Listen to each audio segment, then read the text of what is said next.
break every chain, break every chain, break every chain.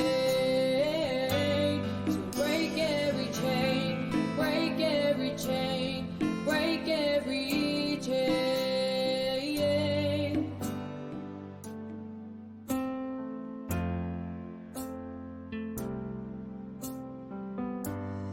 There is power in the name of Jesus.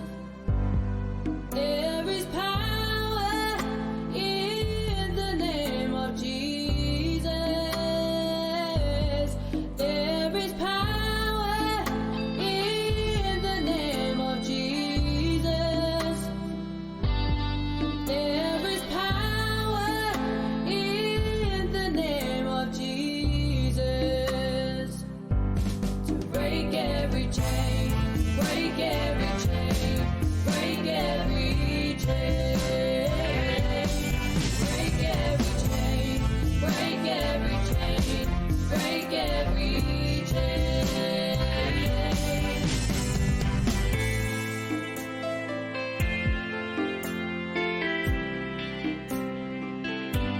Ella alemana ile suapa o Yesu.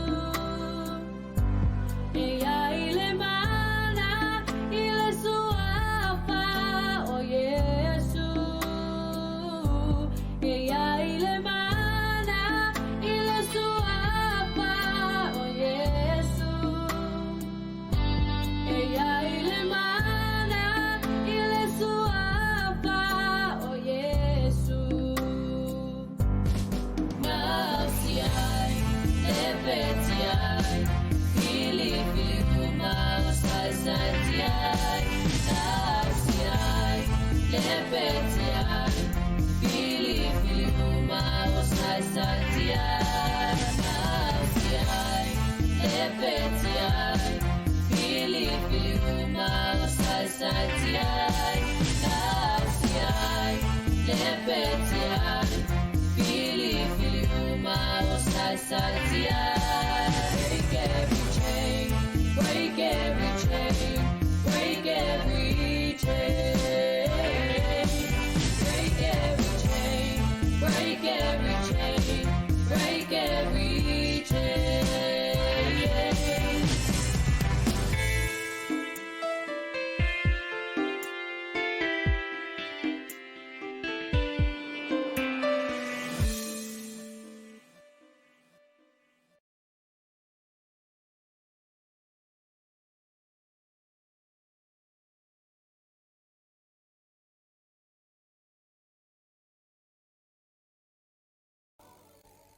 Ia, whaatalo whātu le swafa o le tātou li ma le tātou whaola o Yesu i le paia fo'i o le lau whaasausaunga Samuel nei tūla o le aso o te whaatalo whātu ai i le sunga i le auwhainga luenga tutofi a le atua i whata whaitaulanga so se whata lava o te whaatalo whātu fo'i le nofo ato pa i o le tino keriso a meise le auwhainga luenga i la tōlo lango lango ina whata whaitaulanga ia whaatalo whātu i atu e swafa o le tātou li i mo le tātou whaola Yesu ia o te whaatalo whātu fo'i le pa ia o tātou maftanga a meise o tamā, o tina, to tonu o maota malawa, o meise tonu fo'i o le fale pui pui, a le ngata fo'i le tonu o le maota ngase ngase, a maua maile nei polokalama. Ia whātalo whātu i atu oe,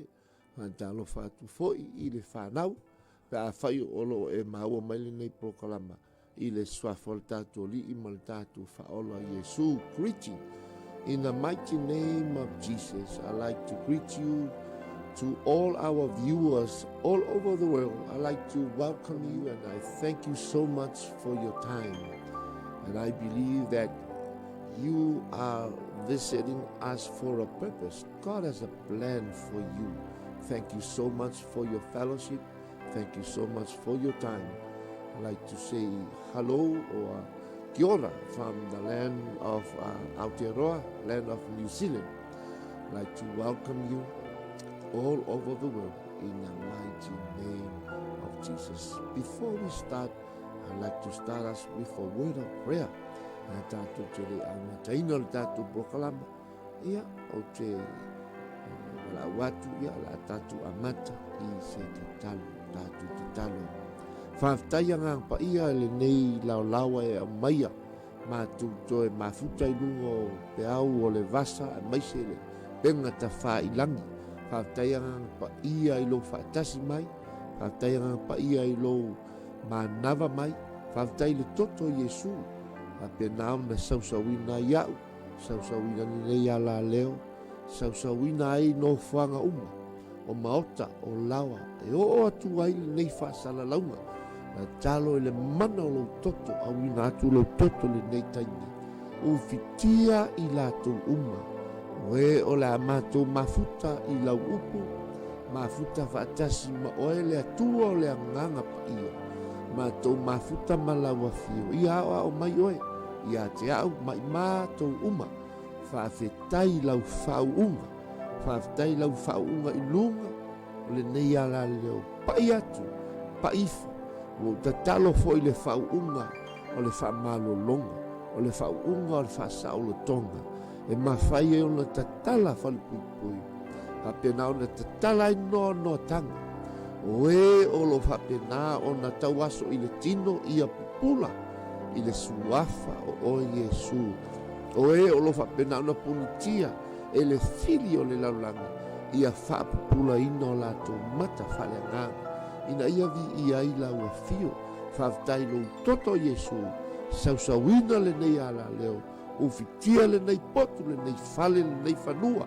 O lo iai le nei fale o whawhetai lo toto. Whaftai fo I le tua I kerupi, serafi. O angeru sili, angeru tau. Si o mia ina le nei potu. Am watu ai le vi inga I le atua le tamā le alo le anganga pa ia.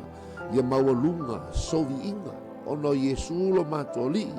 O mafua ai le nei mafutanga. Amene. Ia le atua. E le taimi le nei. Ia ole whamarolonga. It's time for healing and deliverance. O le taimi o le whamarolonga. Ma le whasautonga. O le fesili ai se a pe mana mia e au ma oe le whamarolonga ma le whasautonga. O le tali ia ai le whaina e le I whaamaina mea uma. O le fuafuanga le alatua. Ia manuia wana fuafuanga. Ai le whaia le tangata o le pale alii. O fuafuanga le sisi ese. Ia manuia le pale alii po le tangata na ia whaia. Manuia lo na tino. Manuia lo na loto. Manuia lo na anganga. Ina ia whaatino ai fuafuanga ia lama. Mo ia lama. Mo le atua. Wa o le ulua I tangata. Ma le ulua I tina. Sa whaia I fuafuanga. Ale sini ese mo ia lama. O lo na whina ngalo lea. Ma fuanga whai na alainu whaino inga le nei proklama. O le whamalo longa. Ma le whasaulo tonga. Ia ono le whina ngalo le atua. Aisea. O le atua e ou le mana. E ou le malosi. E ou le silafia. E iai o ia I mea malava. E tolu me no whanga e iai o ia. Omnipotent, omniscient, omnipresent, o le omnipotent, o lolo winga, all power, lo winga o ia e o le mana umalama, e le o se fasimana, e le na o se malosi, a o ia e o le malosi umalava, omniscient, lolo winga o ia na te sila fia mea uma. Sila fia oe, le nei tāleao, a whai olo e mata mai, sila fia e le tua lo onga.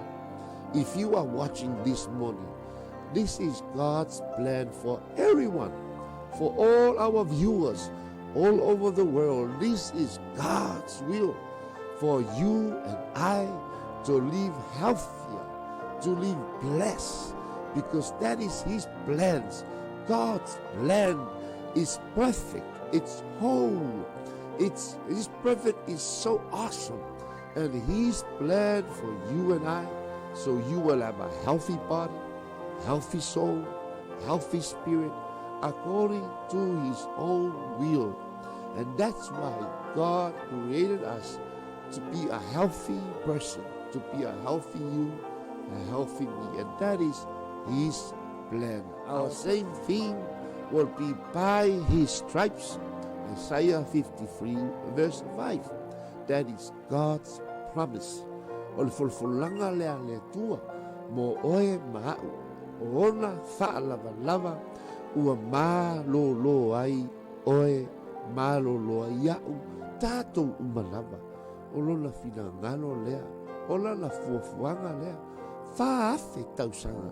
Ai le isau, le ia fio mai Yesu, sa fola fola ina i upuia, ele profeta, o le sa faa leo ina, le finangalo le sisi ese, e pe o Samoa ia, e iai o na tula fale, ia ai ai le matai, ia o le tula fale na te fola folanga, sa vali le matai, alunga o matai alii, o ia na e alu e fola fola, ma ave le sa vali, le finangalo o le matai, e whapena uma lava le upu le atua, whapena uma le atua, o le upu le atua lo tau mai ai, le finangalo le atua, mo oe mau o lona lea finangalo, ai le ngata le na ia o le tula fale le atua, o le fola atu le finangalo le matai, o lea lona finangalo, e le ngata fola atu la na upu, ai o le wha leo o lana, o ana fola folanga, lunga la o se mea whai ngā ruenga,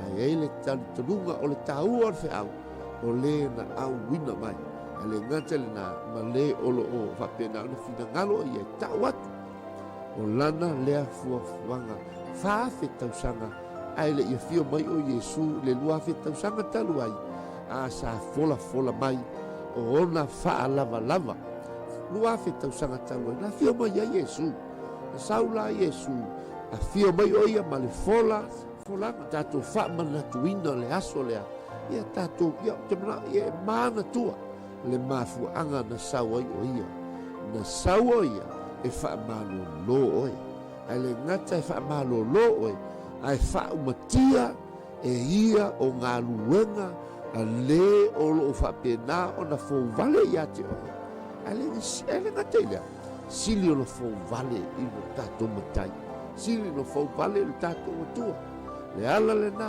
o folanga ne, wha afe tausanga, ai le ia fio mai Yesu, lua afe tausanga talu ai, na wha taunuina ai le nei folanga, ua umara o na whai a Yesu le ngā luenga maea, mo oe ma uilunga o le sa taunu, le ala le leon whetalai mai ei oe lunga o le sa taunu, ua taunu, lono winga, le ngata ua totongi a totoa lau sala, totongi a totoa lau wha malolonga, totongi a totoa lau wha saulotonga, totongi a totoa lau whetuu, totongi a totoa lau matiba, totongi a totoa le malosi o le tino le nei, leo te mafuta tuai ona o le natura pau, ina ua pau le lua i tangata, ono le ti a polo le na sau tui totono le tangata, ma mafua ai o na maua le tangata winga ia, e longi winga ia o le atua, o le ita, o le fiafia, o le whaanoa noa, a le ngata le na o le mataua, o winga ia o le tangata tuai po le natura tuai, lea na sawa Yesu, e le ngata e whaumatia ngā lue ngā le fili, ai toi ave lava lona lava tino, ma tutu i lungo le sa tauro, o aina tutu ia, o ia lava, o lona lea fina ngalo, na ia foa i mai ai lona soifua, lea ta ua le iona, o a ua le leo mamoe le leo, e foa i atu e le leo mamoe le leo, lona ola, e sui ai, e le ngata o ana wo, o lana whana. O Yesu la, o le leo mamoe le leo, na maliulunga sa tauro, e totongi ai lau sala, a toa, e leo se fasi vaenga le ai, a toa, le upu na le afionga le tua, o le upu e leni, tete lestai, o le upu tete lestai, fali liu mo le upu Samoa, ua taunu e le lama, e le o malama tele le winga o le upu lea tete lestai, full payment of your sins, full payments of your sickness, full payments of your curse, full payments of your poverty, and full payments to overcome the old nature. Old nature. E ta ua tuspaia. Ole natura tuai. To tongi a to toa uma Yesu. I lunga le sa tau. Paula wala uma luenga fai. O lo sau ia Yesu matalia la ngaluenga wa uma na fai. Lua ave tau sanga taluai. Lolo winga la ole fa malo longa. O se ngaluenga e fola fola atu. Aua uma na fai a Yesu.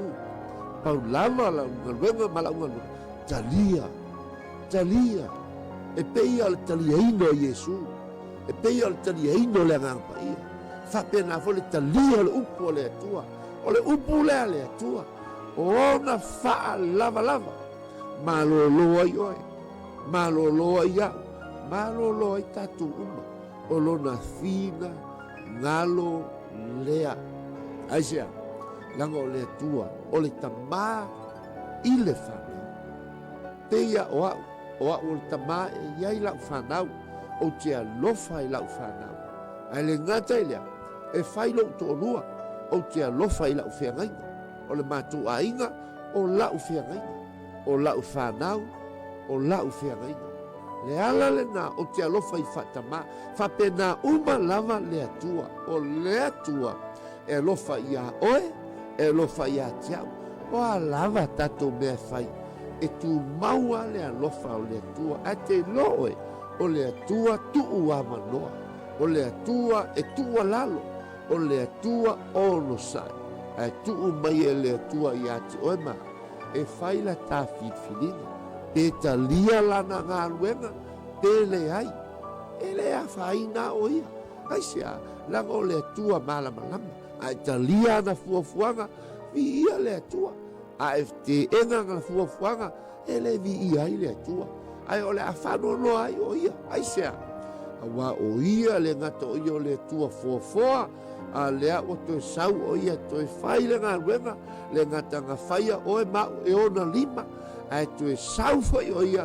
Ma tutu i ona lama lima i lunga sa taulo.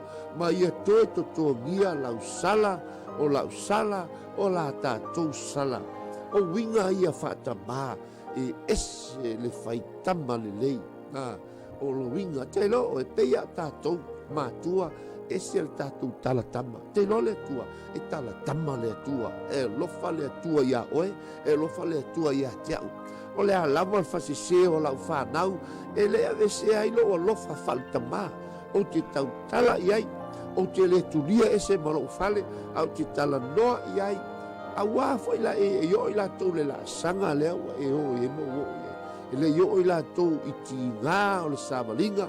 E le o mamlama la tau i lesi maenga o le soifuanga. A wala e la iti. E faa pe na fo i le faa malolonga. E faa pe na le atua. E manao le atua. E faa malolo.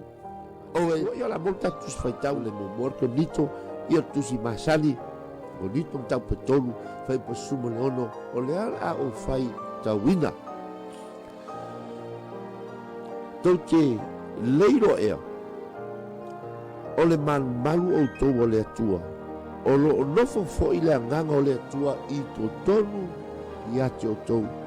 Now our text this time it's from the 1 Corinthians chapter 3 verse 16. Do you not know that you are the temple of God and that the Spirit of God dwell in you? Ia le tua. O le tato tusi lo na lua nai ngai mo ngā lua ni tau koe ono se furu maleiva pelo na feitau. Tau te leilo ea o tau tino le manu lea o le angang pa ia. Ua to tonu ia te o tau. Ua ia te o tau mai le atua. Ia. The second reading is 1 Corinthians chapter 6 verse 19. Do you not know that your body is the temple of the Holy Ghost, which is in you, whom you have received from God? You are not your own. You were bought at the price. Therefore, honor God with your body. Now, It is very important. The Word of God, and God speak Himself. He said, "Do you not know that your body is the temple of the Holy Spirit?" Now, you know when God created you, He created you 3 parts. He created you, your body, your soul or your mind, and your spirit. So He will dwell in you. He wants to fellowship with men. That is His plan. But when man sinned, when Adam sinned, God left Adam. And what happened? Adam fell, he fell because he didn't obey God. Mumua, mai le fionga le tu, tau te leiro e, o tau tino o le manu malu leo le tu. E te loa, mai le fionga le tua, mai le upua le tua, o oe ma, o le manu malu leo le tua.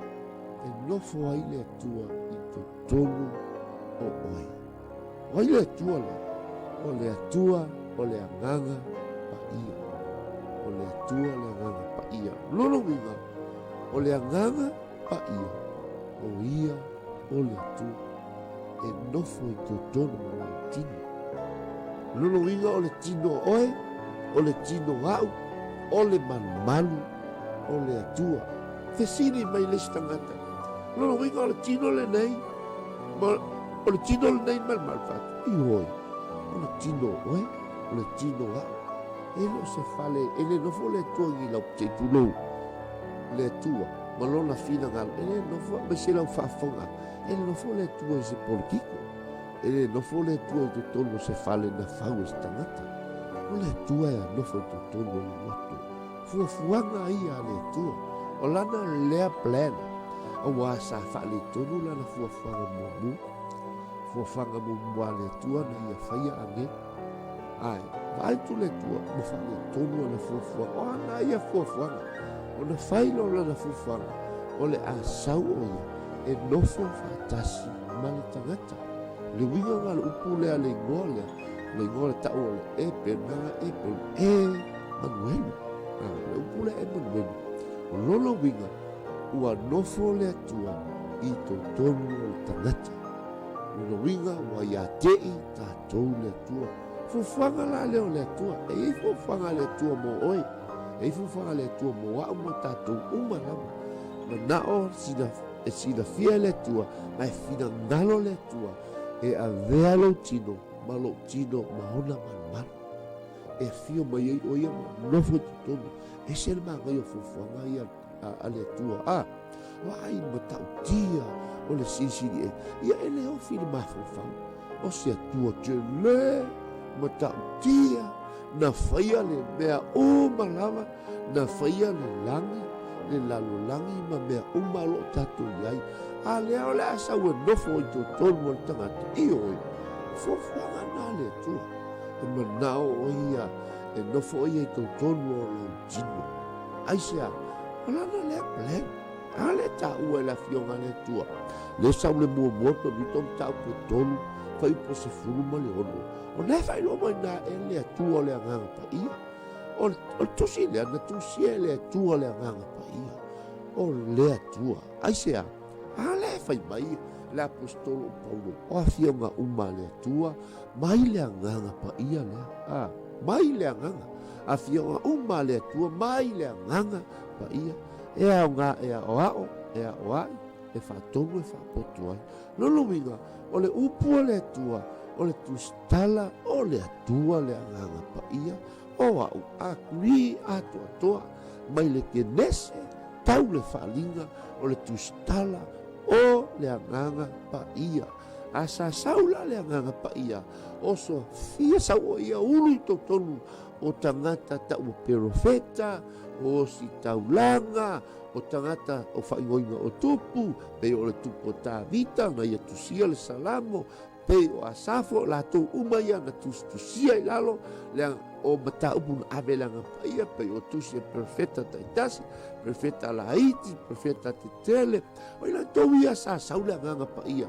pei o oe mau a fio mai ai ma a fio o iai to tonu i latou ma ia tu mai o lana upu o latou mafaufau ma latou tusi tusia i lalo ma fa mau i lalo o mafaufauga e leʻi o latou mafaufau e loo latou mafaufauga a o mafaufauga o le atua o le agaga lava ia loloiga o le fuafuaga le atua mo oe ma'u taua tele a lou tino o le tino o ese le tāua tele lou tino aisea e finagalo le atua e avea lou tino ma ona afio'aga e finagalo le atua e avea lou tino ma fale tapua'i finagalo le atua e avea lou tino ma nofaga e mafuta i o ia ma oe oka se magaia a te loe o le magaia ia o le sau o lou tago ae talia lola iesu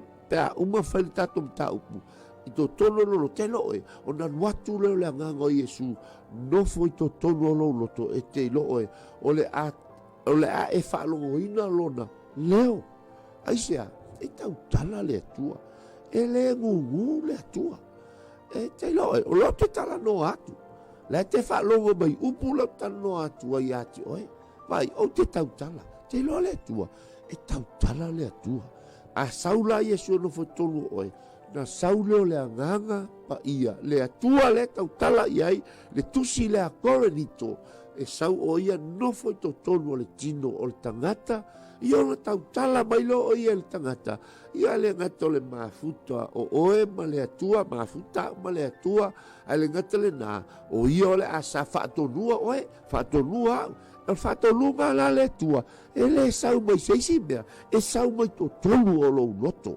auā o i lea o le a talia o le loto o le mafaufau a o lou agaga la e nofo ai o ia ma talatalanoa mai i lou mafaufau lua se fulu fafitu e talanoa ae afai e lē talanoa atu e iai le aʻoaʻoga faapea mafuaaga ua lai ona poloka lou lagona ina o le siufofoga o le agaga paia o le tatou mataupu o fuafuaga le atua mo lou tino fuafuaga le atua mo lou tino aisea laga e manaʻomia lou tino e manaʻomia lou tino e manaʻomia le atua o tatou tino e ave ai lona finagalo e le avea e le atua lona finagalo i se amu se itulou le gagana pei ona taʻua e nisi ua nofo i amu le finagalo le atua se itulou a e leai se itulou o le amu o le me fai gafai a o tatou o le paleali'i o le galuega le atua e le manaʻo la le atua e nofo i le amu manaʻo le atua e afia o totonu o lou finagalo tamā tinā uso matua fafine i le taeao lenei aisea e iai le fuafaga le atua mo lou tino God has a plan for your body according to the word of God. The word of God said, do you not know that your body is the temple? Now, body and the temple. Now, why? Because when God enters in you, your body no longer yours. Your body will call the temple, the holy place, the holy of holy. You see what an awesome plan God has for you, has for me. Matautia fuafuanga le tua mo lo tino, mo tatou tino. O le fuafuanga le tua. Mena e fai lo tino mo na manu. E tolu la vaenga o le tangata. O le anganga, o le mafaufau, ma le tino, tolu la vaenga. Ava pea la o lo mafaufau lea, le tui, o le loto lea. Ava pea la o lo loto lea, lolo winga, o le loto o le mafaufau lea o le tangata. O ila e whaatanga ina ai le watu le tua i to tonua oe. E ala i le talia ina o Yesu e avea maali'i ma whaola. E le maua oe le anganga pa ia, le mawhai. Tātou te le maua ina le anganga pa ia, e le mawhai. Aisea, se longa tātou te o le fastepu mua le atua, ia le tasi se fulu ma le lua. Te longa tātou te talia ina Iesu, e avea ma lima whaola, e tau tino ai le ngutu, se tulou tau tino le ngutu, o na ho mai leo le ola i to tonu o lou wanganga. Tali tonu lalo loto le upu le te tau tino, o na ho mai leo le amio tonu al sili ese.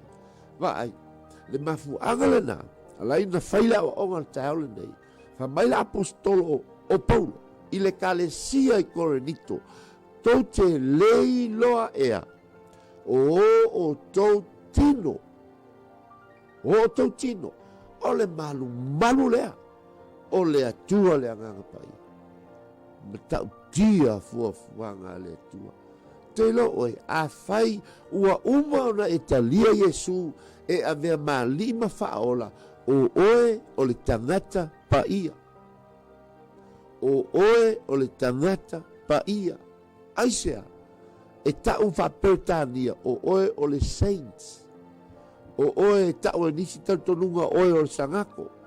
Ai aua nei tatalo tangata ia oe. Aua whainge e kakalo mai ia au. I'm a saint. But also I have a name. Christian. E iai lale ingoa o tangata pa ia, ua whaingoina. Kerisiano. Le winga lupu Kerisiano, o e ua muli ia Iesu. Ia na ua onga, maola, ma soifua, pei o le soifuanga, e manao ia Iesu. Aisea, le winga ngā lupu soo, fai nu uma ma soo ia Iesu, ai le soo tatu tamā, ma ta te tulou atu a, le lei tele o tou, ai le eita tununga to te sila fia le winga o lau tana. E iei lau tamā, au te le soo e lau tamā, o te soo ia Iesu, wa umano a vea mali ma faola.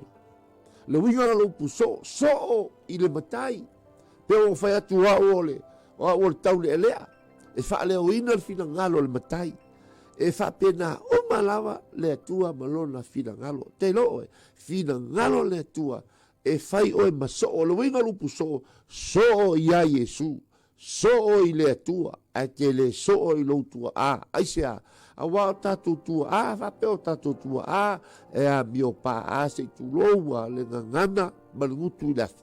E ie le tali tonunga, o tua a le lei, o tua a whapena whaitina, a wā lai no whatu, o te soo ai, a wā a e toe fo e whaiwinga o tangata tuai.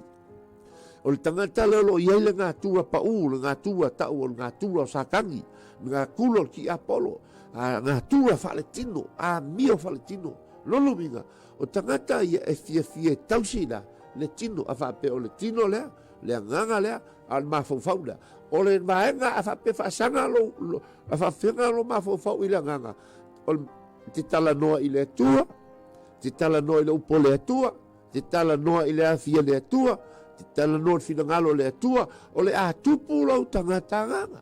Ai a whape te whaasanga i lo tino, tala noa i meo le tino, tala noa i whangua, tala noa i suafa, tala noa i meo o vaivainga, mui isi tangata, o le amela tupu, o le atupu lau tino, ma lua toi malo ma fau, a le tutu le anganga.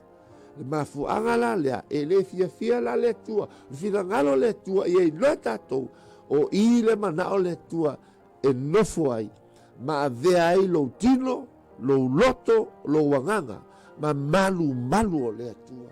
Te lo, o tangata pa ia. O au o tangata pa ia. Pe a fai e te talia ina Iesu, e a vea mali ma faola.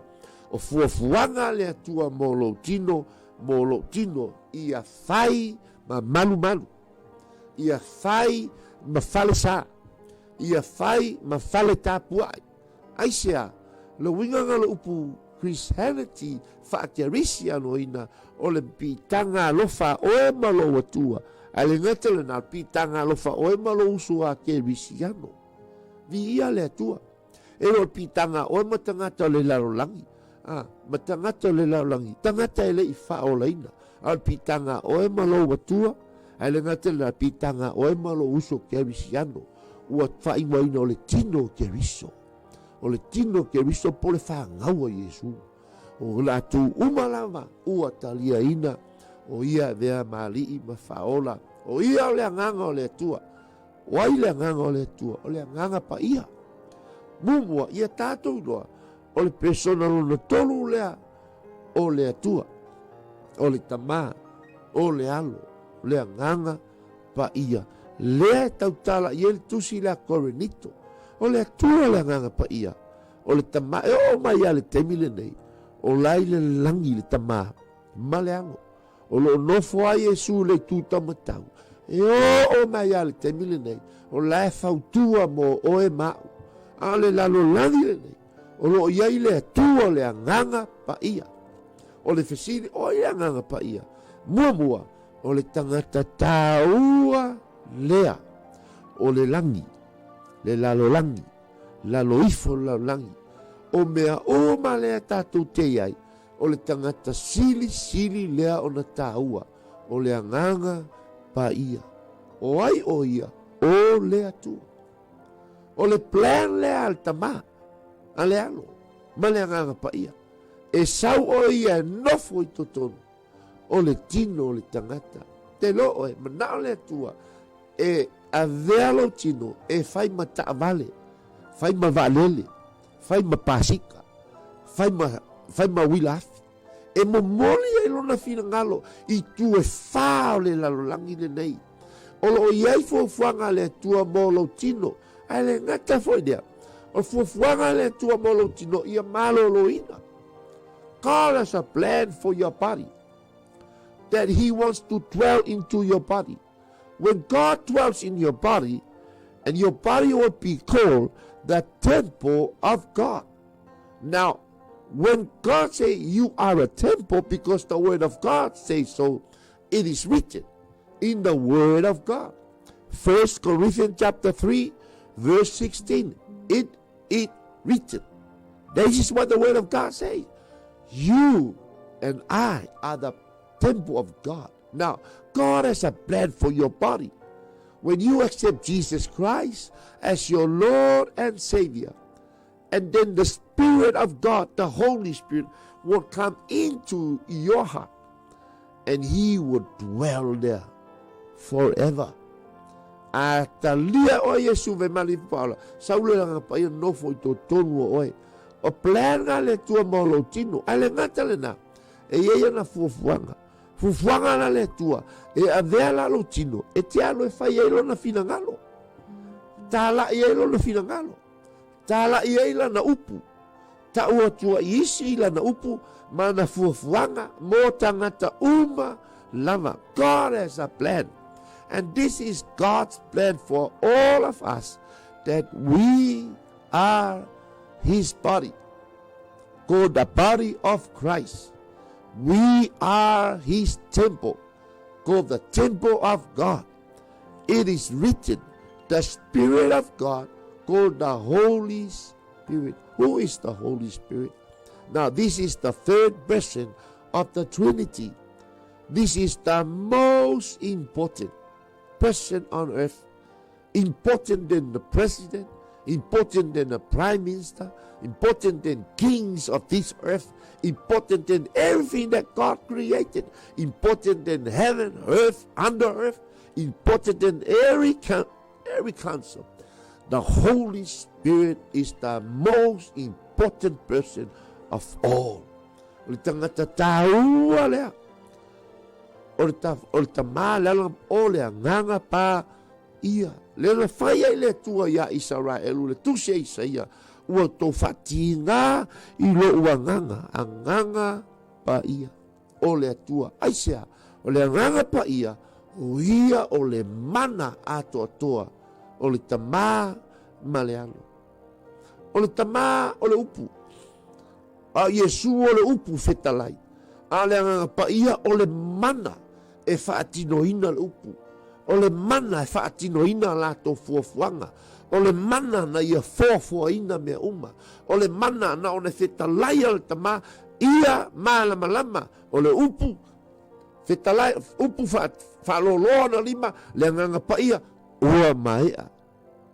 Aisea, o le agaga paia o le mana ua nofo la le agaga o le atua i totonu o le tino o le tagata le mafuaga lena lea taufai atu o le tatou mataupu o fuafuaga le atua mo le tino o le tagata le gata soifua malōlōiga ai ai la fuafuaga e te avea ai lana tala lelei ai le gata lena le gata na o ana fuafuaga ia e nofo o ia i totonu e faamatala ai ma faaleo ai ma fai ai lona finagalo i luga o lenei kelope a le gata lena e faataunuuina ai o ana lava valoaga e iai valoaga a le silisili ese i le afeaga igatua ai o nisi o valoaga e leʻi taunuu e ai nisi o valoaga le feaga iga fou e leʻi taunuu o lē faatalitali mai faataʻitaʻiga o le tofio mai o iesu lesi lenā valoaga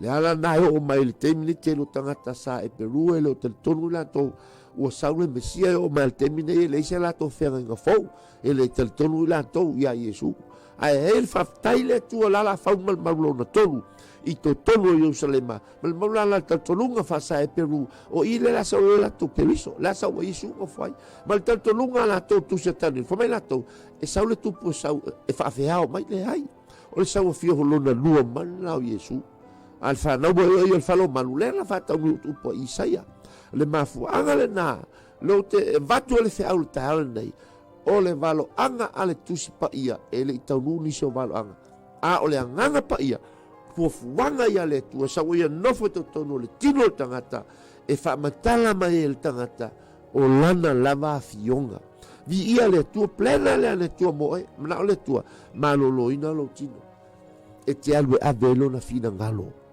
o le plan lena le atua te lo e manao le atua e malōlōina lou tino loto ma lou agaga au talanoa atu le upu lea malōlōina ai se anaga i loko leaga sakaga te lo o le loko leaga i o le fili ia oe e iai le fili le tagata ese le loko leaga ia oe o sakagi ai sea o le meaga faia o le agelu paʻu kasi vaekolu aga agelu e loko leaga i plana le sisili ese e loko leaga ia oe le ala ga kau mafai mai ia le fili e faaleaga lou kigo a le o kaku faitau le afioga le atua e iai fuafuaga le atua mo lou tino mo tatou tino le ala foi lea tāua ai le tatou tāua ai le upu a le atua lenei taeao ia lou tatou faitau fama faaloga lou tou te lei loa ea e talitonu kaku uma kaku iloa o tou tino o le malumalu te lo o le plan le atua manao le atua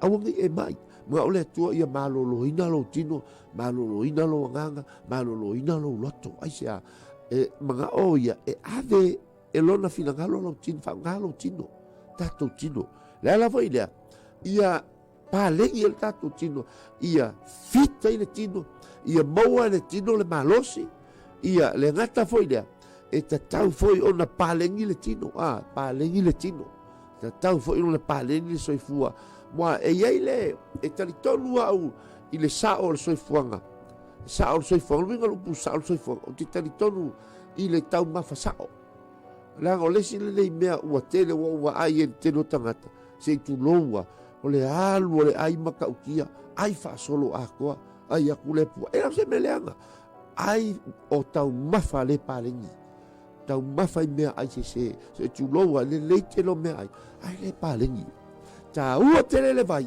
i le tino o oe ma au ai sea ona o tatou tino o le malumalu lea o le agaga paia o le atua e manao e finagalo le atua avea o tatou tino ma ave feʻau avea o tatou tino e mafuta i ma oe ma au talanoa i ate oe ai le gata lenā e manao o ia e talanoa mai i lou mafaufau ma faailoa mai ai o lana tusi paia te ilo'o e ese lelelei o le atua le ala fuluna manao le atua le plele le atua mana nofo tolu oe na o ao mai leo le atua to tolu oe te lo tangata e le tonu le upu lea e mawhai e le atua na o ao oe a walai ona le langona e le tangata le upo le tua e iai le mafuanga ala ino le langona te lo tangata le tifonga le tua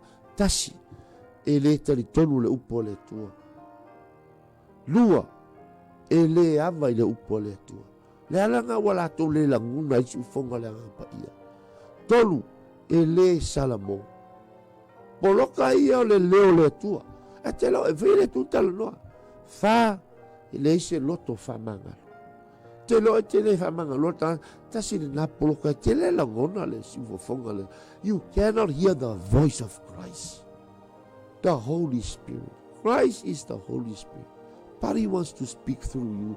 Not only God has a plan for our body, He wants to dwell in us, and God wants to use us to deliver His word to all over the world. So you and I are the mouth of God, the body of Christ. God has a plan for our body, so you can go and preach His word. But inside of you, when the Holy Spirit lives in you, He can talk to you from the inside to your mind, and you can hear His voice. There are things that you cannot hear His voice. You know why you cannot hear His voice? Number one, you rebel against His word. Number two, you don't honor His word. Number three, never repent. We don't repent from wrongdoing. Number four, we never forgive others. We need to forgive people, whoever, your neighbor, whatever, your boss, your manager, your principal, your teacher, whoever in the body, the church, the body, your family, your husband, your wife, your kids. Forgive everything that moves. We need to forgive so we can hear His voice. I can hear His voice, but that is why we cannot hear God's voice. That is God's plan for our body. Not only He dwells in us, but He wants us to deliver His word. Not only deliver, but He wants to speak to us, to teach us. That's why John chapter 1 verse chapter 2, John chapter 2 verse 27. The word of God states very clear that your body, you have the anointing, lives in you. And that anointing, there's no lie. He will teach you in all truth. Why? The anointing in you is talking about Christ, the Holy Spirit. You can hear the voice of Christ. You can hear His voice. If you need repentance, we need to stop doing wrong. We need to forgive others, because these are the hindrance of hearing His voice. Very, very important. Not only that, but doubt. We don't believe in miracles. We don't believe in signs and wonders. Signs and wonders are the words of God. O whailonga mawāwenga o le upu a le atua. E leo ngi mea kukupu o le upu. O le upu a Yesu. O le upu. O le upu. O whailonga mawāwenga e muli i e whaatuatua o le upu. O Yesu le whetalai. E muli fo ia whailonga. Whailonga. O le upu. O le upu le whetalai. E muli atu whailonga. O le upu. La tautea.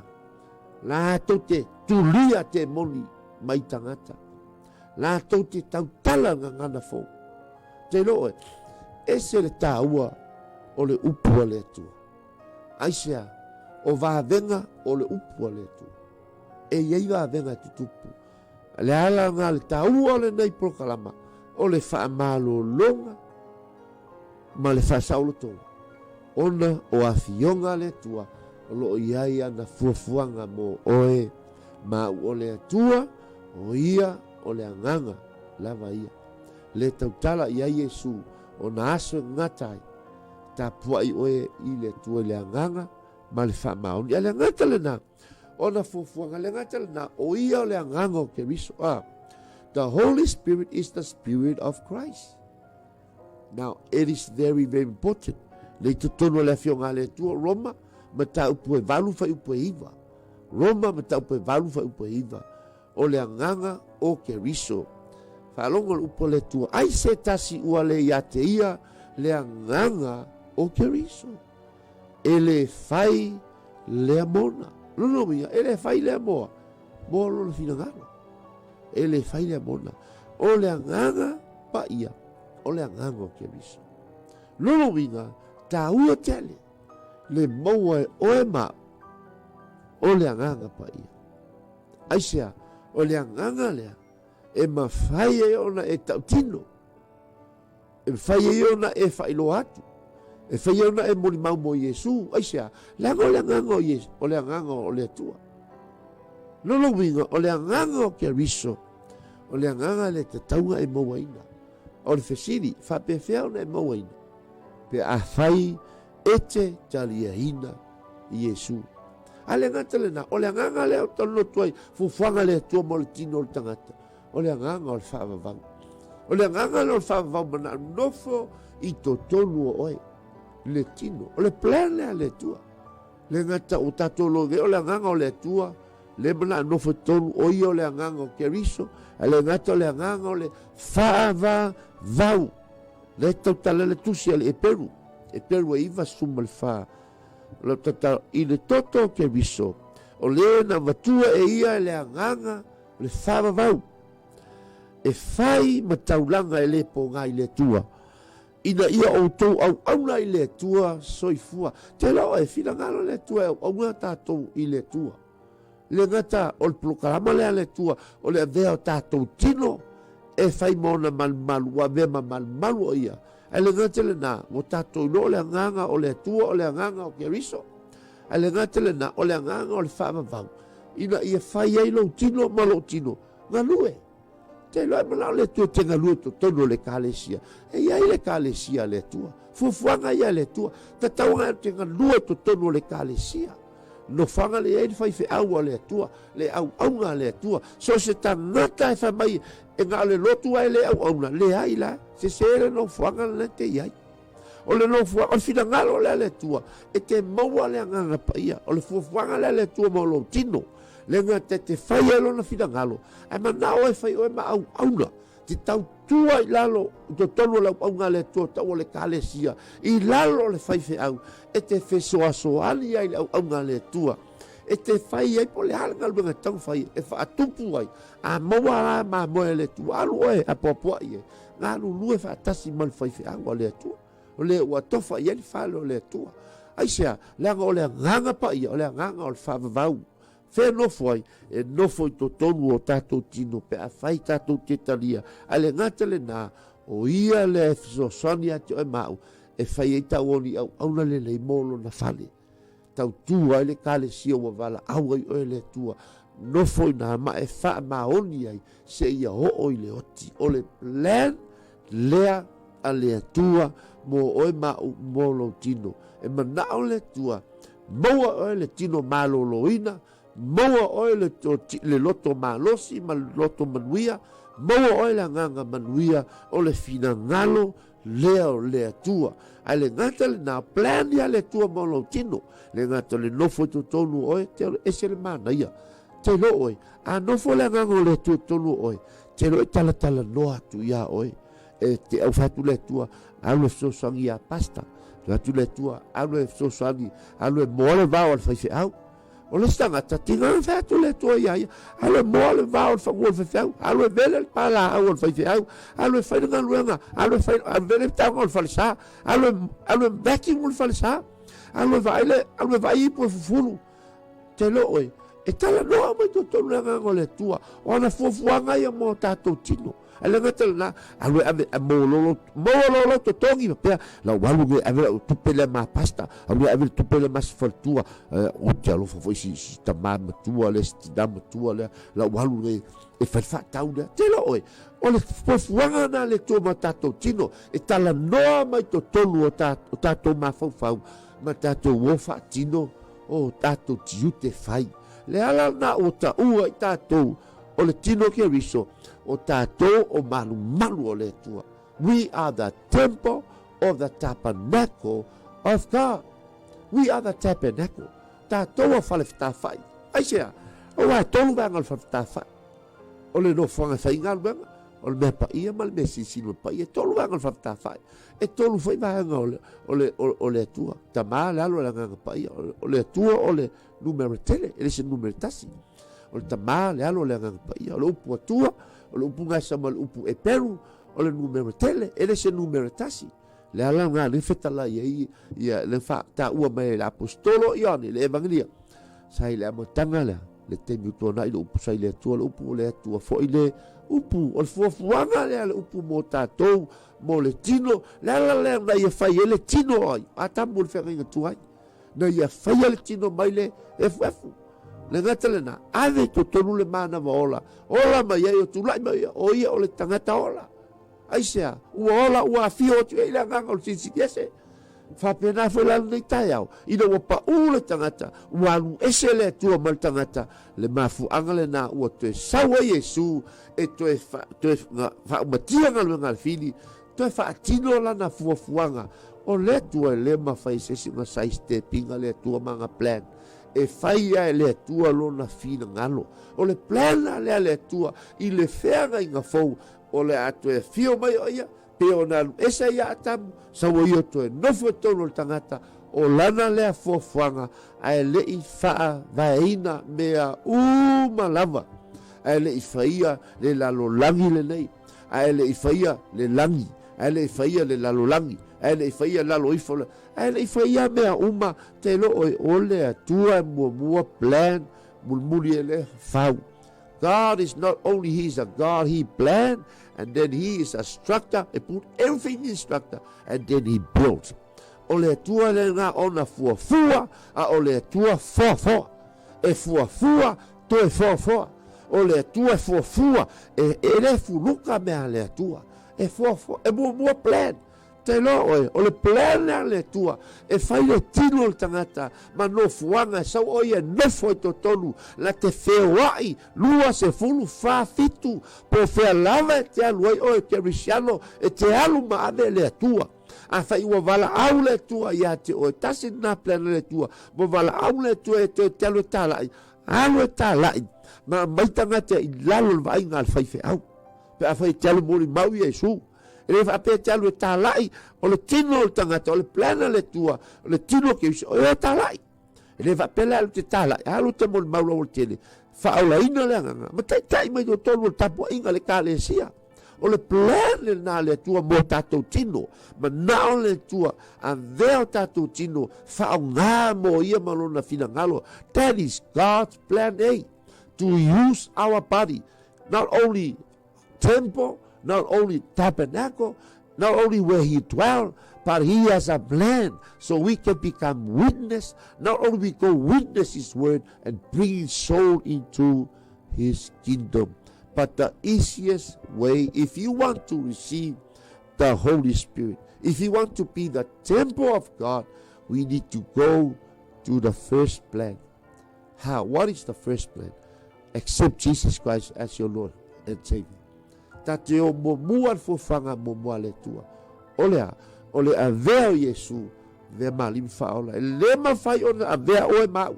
Ole malmanu le tua. Le ma fai ona la ngona ina si fofonga le tua. Pe atale o le fofanga sisi ese. Wa fofanga sisi ese. Momua ta o le la sanga. Momua ta lia Yesu. Ia ne tasi suma le lua. O la tu umal ta lia o ia. Ma fa tua ia te ilona swafa au mai ia le ngava mai ia le taua pole e ve ilato o atali ma fa finde alle tua la falta tal a fete finangalo e ve Yesu malim ve malim faola a finangalo e velo tino malu le tua la falta tal ina ia ave lo tino e fai e fuanga le tua ale ngatena o te leana. God a lot of plans for you and I, accepting Jesus. La falta talo. Falo lo mai o lima. La falta talo. Le tua el tama, le tua le alu. Le tua o la ngang paia. Yesu e, a fio mai oi. I lo loto. Vea oi marim faola. I le tae au le ne. Yesu, tau tino lo ngutu. O mai ai le ola. Tal tonu lo loto e o mai e lau a ton fatuina o las tonu le tua amene i ia le tua la falta tu talo mole fa malo longa via le tua whalolo mai o lima. Le alava se mai. Le alava se mai o lo tono lo tiro le temil nei. O le a fai le tate talo. Fina ngalo le o le tua. God wants to hear you right now. La faltatu talo. Whalolo mai o lima. Le la faltatu talo. Hallelujah. Father, in the mighty name of Jesus, Lord, I come against every spirit of infirmity, familiar spirit right now. Father, in the name of Jesus, I break in the name of Jesus right now. Every sickness, disease, cancer, I break your body. I break your power right now. Death and hell, loose that person right now.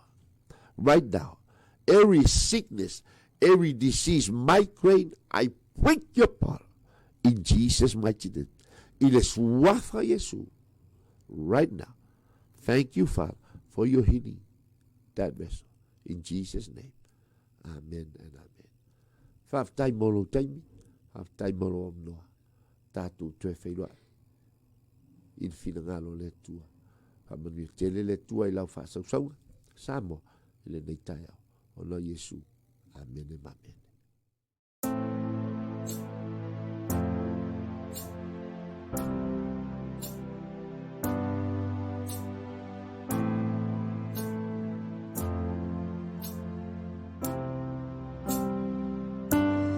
There is power in the name of Jesus. There is power in the name of Jesus. There is power in the name of Jesus. There is power in the name of Jesus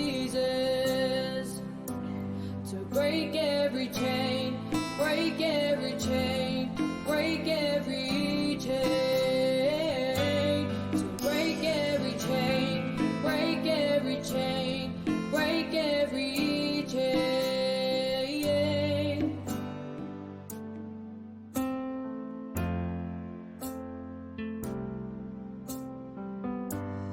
There is power in the name of Jesus. There is power in the name of Jesus. There is power in the name of Jesus. There is power in the name of Jesus to break every chain, break every chain, break every chain, break every chain, break every chain, break every chain.